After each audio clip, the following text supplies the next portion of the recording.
Hello and welcome. You're watching NDTV 24/7. I'm Osama Shab. The BJP has announced the names of election officers for the election of state presidents and national council members. The responsibility has been given to central ministers and national office bearers. These elections for the state presidents and national council members will be held this month. After this, the national president will also be elected. Piyush Goyal, he has been appointed the election officer for organizational elections in UP, Manohar Khattar in Bihar, while Bhupendra Yadav in Gujarat and Dharmendra Pradhan in Madhya Pradesh. This will essentially involve appointments of general secretaries, state presidents, and state organization general secretaries as well. That's why the meeting will be, and you know, this is what has been the cornerstone of BJP's internal structuring, where the elections happen at the grassroots level, and then finally the elections to the party president happen. So what has happened is that the list of those who will be sent to various states as in charge of those states have been announced, which includes, of course, Piyush Goyal, a union minister who has been sent, who will be going to Uttar Pradesh for ensuring that these elections of the state are conducted in a free and fair manner. Then you have senior ministers, which includes Kiran Rijiju, who's being sent to Sikkim. Then you have other leaders like Jitendra Singh, Bhupendra Yadav, all of whom are union ministers going to various states across India for conducting these elections. These are organization elections, but it becomes important because, first the state presidents are appointed, the general secretaries in the various states are appointed, and then the final role of the final authority, which is the state president, is appointed by the BJP. So that process is critical, and that is the reason why this appointment list becomes crucial. And a massive row over a new college named after the right-wing ideologue Veer Savarkar, with Prime Minister Narendra Modi expected to lay the foundation stone for the Veer Savarkar College on Friday. The Congress hit out that the BJP has no leaders or icons, that they are promoting and legitimizing those who supported the British Raj. Delhi विश्वविद्यालय के लिए बहुत ही खुशी और गर्व की बात है कि कल भारत के आदरणीय प्रधानमंत्री श्री नरेंद्र मोदी जी 3 प्रोजेक्ट्स की आधारशिला रखेंगे। एक तो ईस्ट दिल्ली कैंपस जो आएगा, हमारा ईस्ट दिल्ली के अंदर आ रहा है, दूसरा वेस्ट दिल्ली कैंपस, और तीसरा सावरकर कॉलेज जो कि रोशनपुरा नजफगढ़ के अंदर एस्टैब्लिश हो रहा है। तो ये बहुत ही अच्छी बात है कि 3 नए प्रोजेक्ट्स आएंगे। भारत सरकार की ये एक योजना है कि शिक्षा में का विस्तार हो, अच्छी शिक्षा, सस्ती शिक्षा सबको उपलब्ध हो। ये इस दिशा में जो सरकार की योजना है, दिल्ली विश्वविद्यालय उसमें अग्रसर भूमिका निभाने का प्रयास कर रहा है। कांग्रेस पार्टी का एकदम साफ स्टैंड है। राहुल गांधी जी ने लोकसभा में एकदम साफ स्टैंड लेके उन्होंने अपनी बात कही। हम लोग मानते हैं कि देश की आज़ादी में लाखों लोग, करोड़ों लोग अपना टाइम दिया था, कंट्रीब्यूट किए थे, कई लोग ने अपनी जानें भी दी थी। तो उन लोगों में से किसी के नाम से इनको कॉलेज रखना चाहिए था। सावरकर जी, उनके बहुत सारे साथियों का नाम भी उस फेरिस्त में आ जाता है, जिन्होंने माफ़ीनामा लिखी थी, पेंशन उनसे ली थी, यूर लॉयल सर्वेंट करके चिट्ठियाँ लिखी थी। जब आज़ादी का आंदोलन चल रहा था, ऐसा बैकस्टैबिंग जो लोग किए थे उनको लेजिटिमाइज करवाना, उनको हीरोज़ बना के इतिहास के पन्नों में ज़बरदस्ती उनका नाम दर्ज करवाने की जो कोशिश की जा रही है, मुझे लगता है कि इससे कोई बहुत ज़्यादा उनको फ़ायदा नहीं होने वाला है। Meanwhile, the announcement of a Veer Savarkar College has unleashed a storm of protest with the Congress student wing, NSUI. It has demanded the institute be named after former Prime Minister Dr. Manmohan Singh, who died last month. In a letter to the Prime Minister, they have also demanded inclusion of Manmohan Singh's life journey from a post-partition student to a global icon in academia and political sphere. हम मनमोहन सिंह जी के लिए रात के 12:03 पे जमीन allot कर रहे हैं। वो है एनडीए सरकार, मोदी सरकार। हमारे राष्ट्रीय अध्यक्ष जाकर के उनके घर पहुंचते हैं, हमारे देश के प्रधानमंत्री जाकर के उनको श्रद्धांजलि देते हैं, और उस पे पहले वो लोग राजनीति करते हैं। फिर राहुल गांधी जी चले जाते हैं राष्ट्रीय शोक में वियतनाम घूमने। Where is Rahul Gandhi ji? कहाँ है राहुल गांधी जी? कांग्रेस बताए ना। अरे जो आप अपने जीते जी तो मनमोहन सिंह जी का नहीं सम्मान किए, कम से कम उनकी देहावसान के बाद तो सम्मान करें। The BJP and the Aam Aadmi Party, they have launched aggressive poster campaigns against each other to sway the public sentiment ahead of the Delhi Assembly elections. The BJP alleged that Aam Aadmi Party is resorting to voter fraud in a bid to retain power, while the Aam Aadmi Party had accused the BJP of hypocrisy, claiming that while the party opposes honorariums for religious leaders, it simultaneously pushes for temple demolitions. The poll body, in the meanwhile, has now filed a police complaint over fake voter registration and manipulation.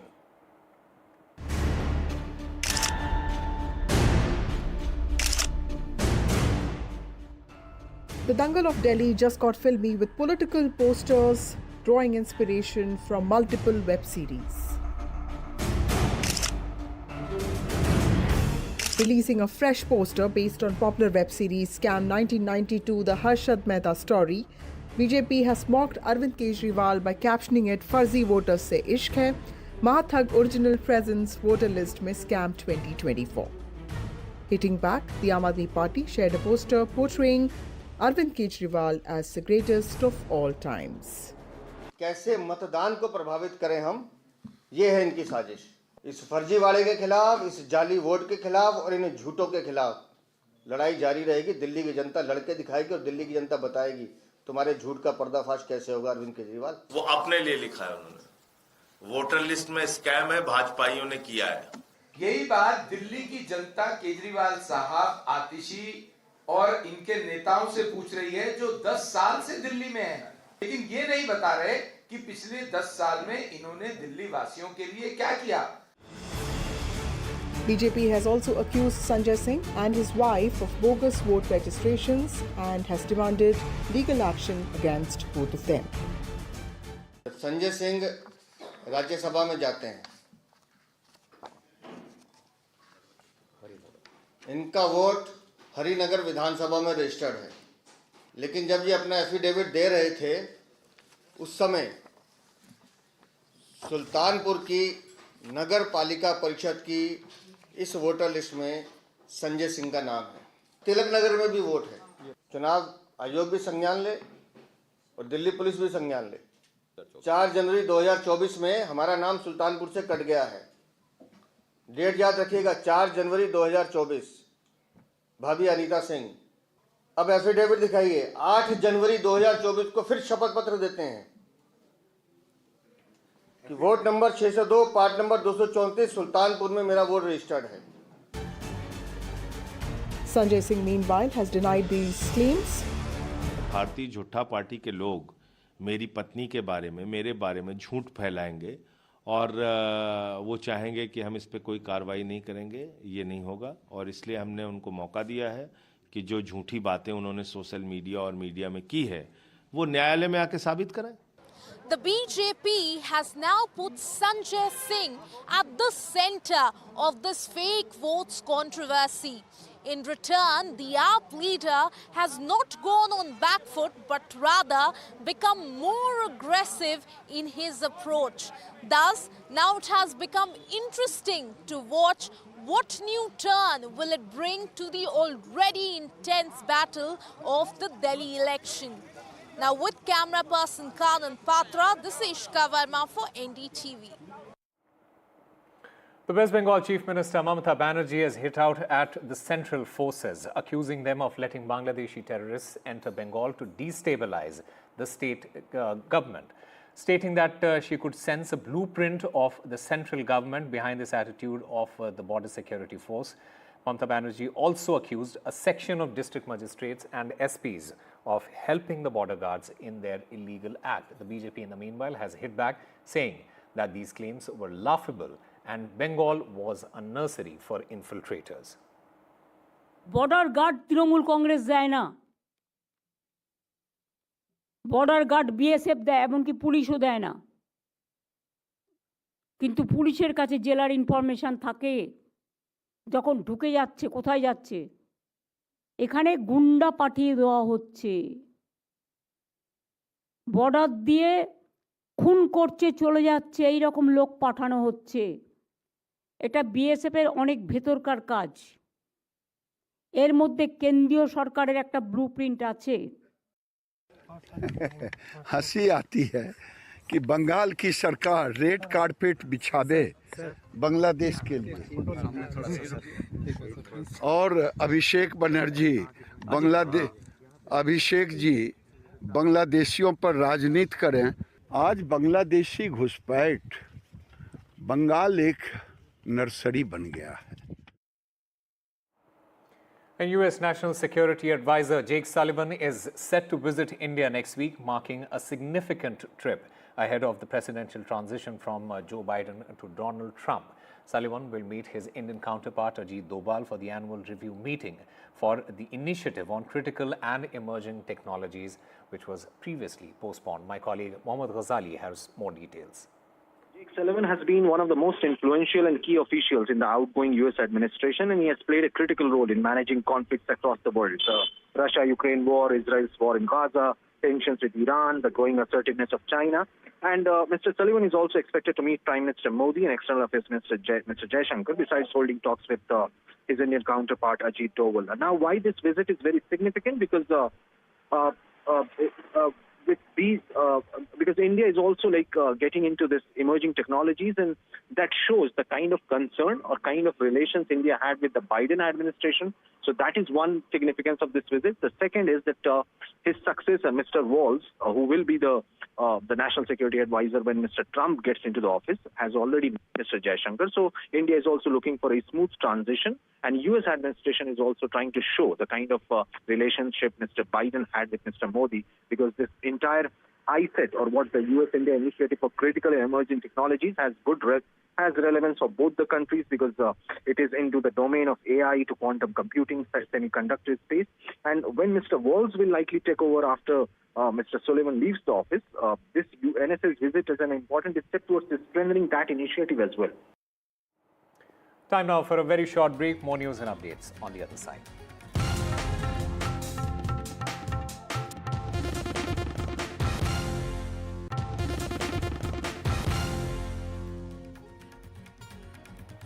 Welcome back. A huge honor for our sports champions. The government announced double Olympic medalist shooter Manu Bhaker and chess world champion D. Gukesh were among the 4 athletes who have been finalized for the Dhyan Chand Khel Ratna Award. Men's hockey captain Harmanpreet Singh and Paralympic gold medal winner Praveen Kumar will also get the prestigious award. Recently, there was a huge furor over some news reports claiming that Manu's name was missing from the list of athletes recommended for Khel Ratna. The government, in fact, denied this, saying that the list had not been finalized then.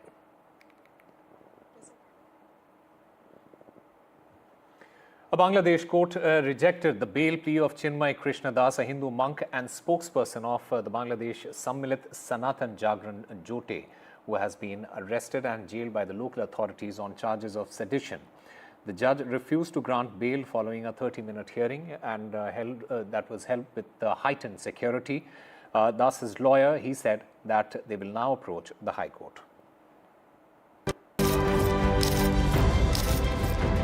No relief for the jailed Hindu monk Chinmoy Krishna Das, who has been booked under sedition charges in Bangladesh.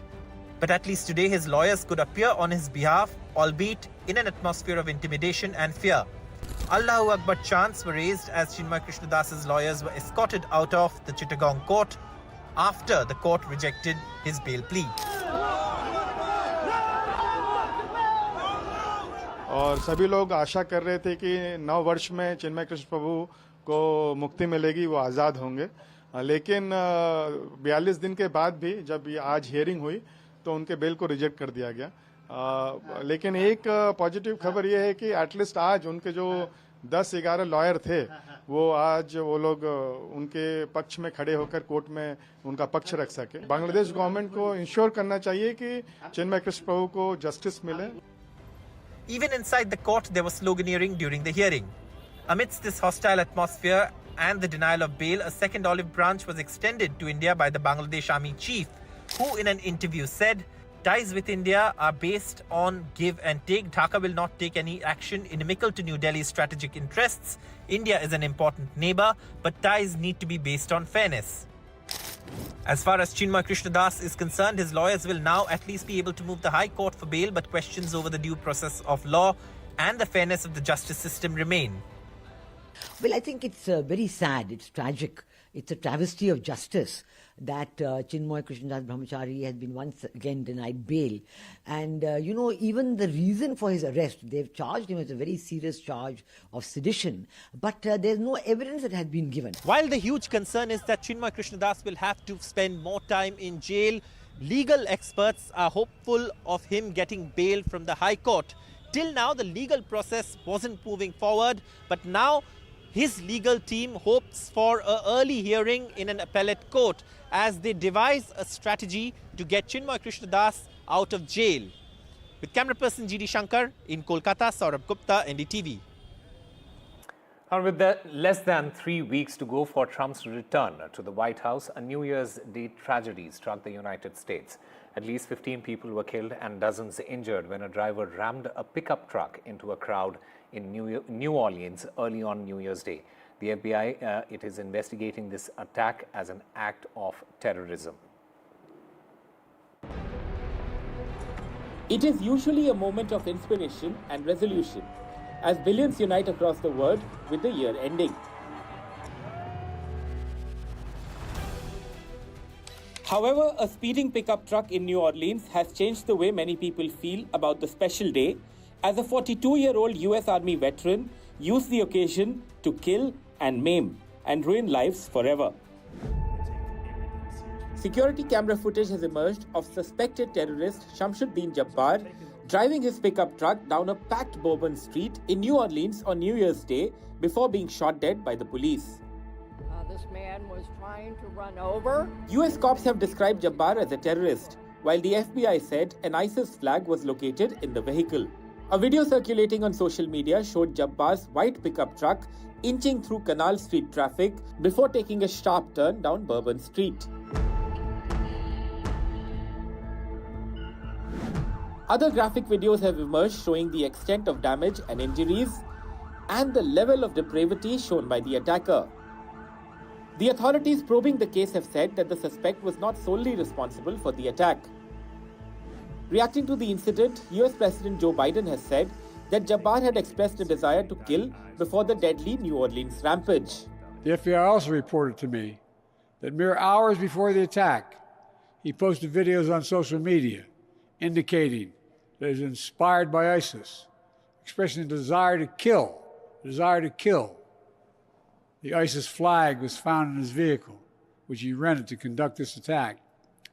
Possible explosives were found in the vehicle as well, and more explosives were found nearby. The situation is very fluid, and the investigation has a preliminary stage. In a social media post, President-elect Donald Trump has attacked the Democrats and said that the incident was an act of pure evil. He erroneously reignited the debate over immigration and crime following a tragic car ramming incident, as the suspect doesn't fit that profile. Thousands of kilometers away, another shocking incident rattled the nation as a Tesla Cybertruck exploded in front of a Trump hotel, killing one person. Authorities are investigating a possible link between the Cybertruck explosion and the suspected terror attack in New Orleans. The exact motive of the attack is not yet known, with authorities working round the clock to zero in on clues that can lead them to some concrete answers. With Vishal Vivek, Bureau Report, NDTV.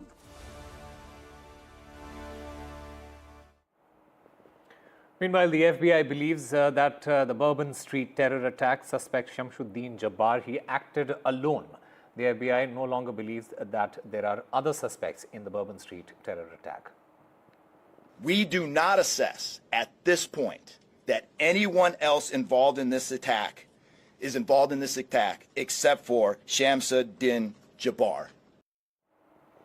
And Prime Minister Narendra Modi is continuing a long-standing tradition by sending a ceremonial chadar to the revered Ajmer Sharif Dargah on the occasion of the Urs of Khwaja Moinuddin Chishti.